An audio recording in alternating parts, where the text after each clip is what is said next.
Section number 3. Speed, achievable velocities for interstellar travel. One of the most critical factors in planning an interstellar mission is determining how fast the spacecraft can travel. Given the vast distances between the stars, achieving even a fraction of the speed of light, denoted as c means speed of light, is a monumental challenge. In this section, we will explore the achievable speeds for a crewed interstellar mission within the next 200 years, considering current and the future propulsion technologies such as nuclear fusion. Interstellar distances are immense, even by the standards of our solar system. Proxima Centauri, the closest star to the Earth, is at 4.3 light-years away, represents a daunting target for interstellar travel. A spacecraft traveling at speeds of comparable to those of current space probes, typically around 0.0001 c or 1 over 10,000 of speed of light, would take tens of thousands of years to reach even the nearest stars. Therefore, to make interstellar travel feasible within human lifetime, we need propulsion systems capable of achieving much higher speeds, ideally significant fraction of speed of light. So initially targeting speeds 0.1 c to 0.3 c used by nuclear fusion propulsion. Given the expected advancements in nuclear fusion propulsion technology, it is realistic to target speeds of the range of 0.1 c to 0.3 c for the first crewed interstellar missions. Achieving speeds beyond 0.3 c would require propulsion systems that are not within our reach, such as an antimatter engine. For the purpose of this mission, we will focus on the most feasible option, so nuclear fusion.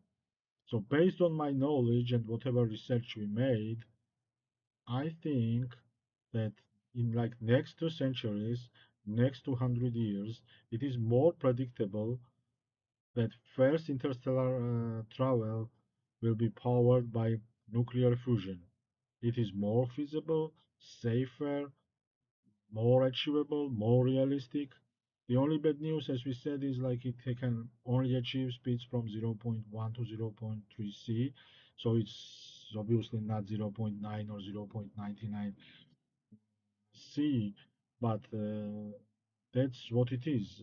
In nearest future, and in nearest future I mean like in 2 centuries, uh, I think that's the only thing achievable.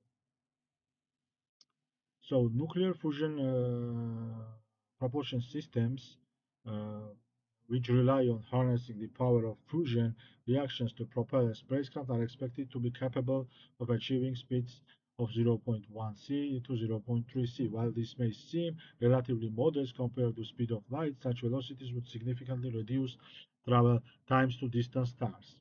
So speed versus time. The equation for calculating the time required to reach star is relatively simple.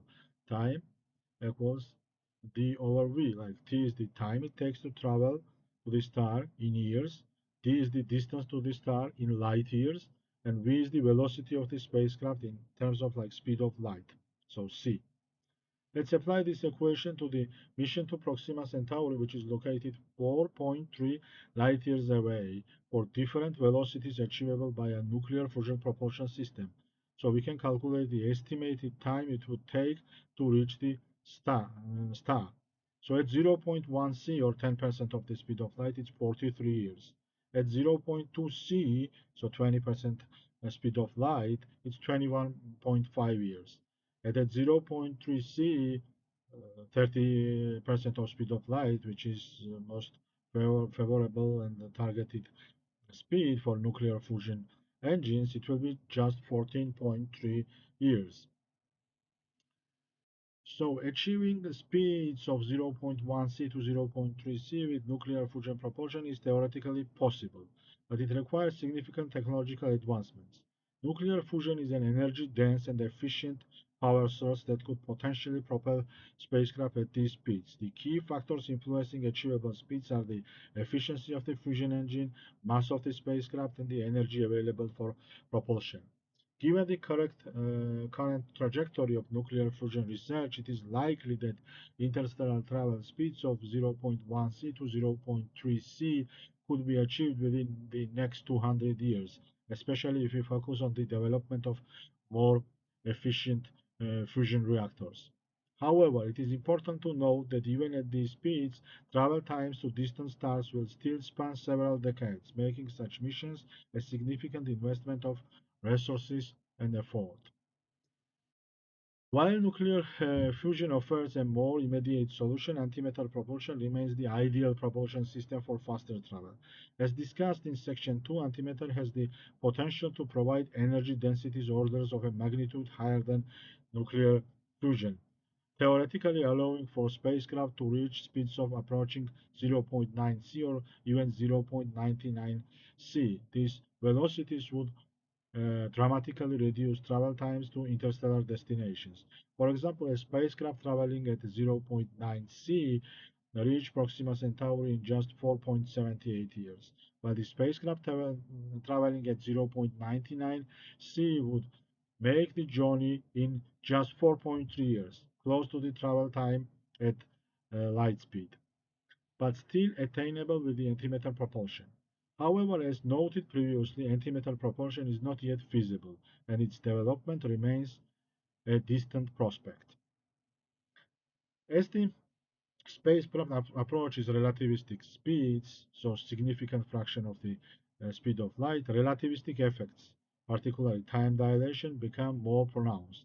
This phenomenon, predicted by Albert Einstein's theory of special relativity, implies that the time will pass more slowly for the crew aboard the spacecraft compared to the observers located on Earth.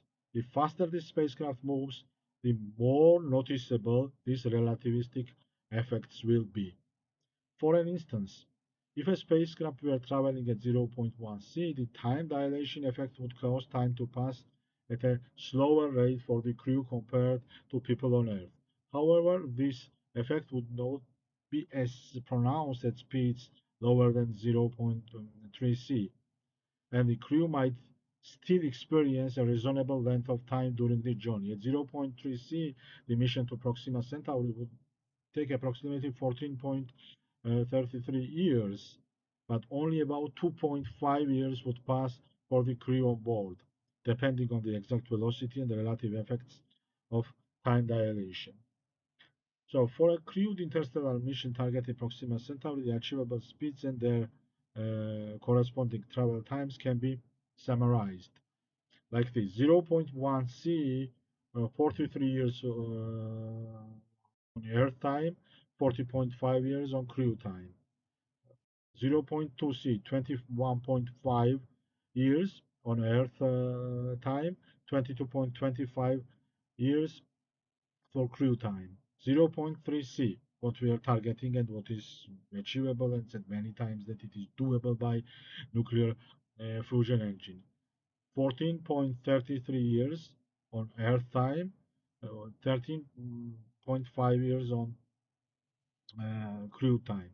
0.9 c, 4.78 years on Earth time and 3.52 years crew time, and 0.99 c, 4.3 years on Earth time, 2.9 years for crew time. And as the speed increases, relativistic effects become more and more noticeable.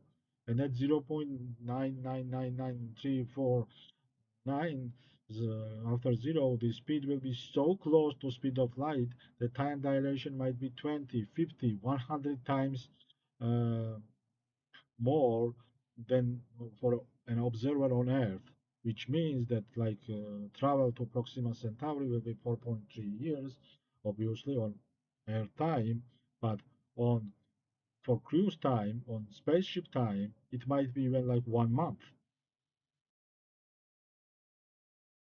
So for the crewed interstellar mission speeds up to 0.3 c, 30% of speed of light, are the most achievable with nuclear fusion propulsion in the next 2 centuries. These speeds would make it possible to reach nearby stars like Proxima Centauri within human lifetime. So it's achievable. While antimatter propulsion remains distant prospect, its potential to reach speed 0.9 c or 0.99 c could revolutionize interstellar travel in the distant future, theoretically reduce travel times significantly.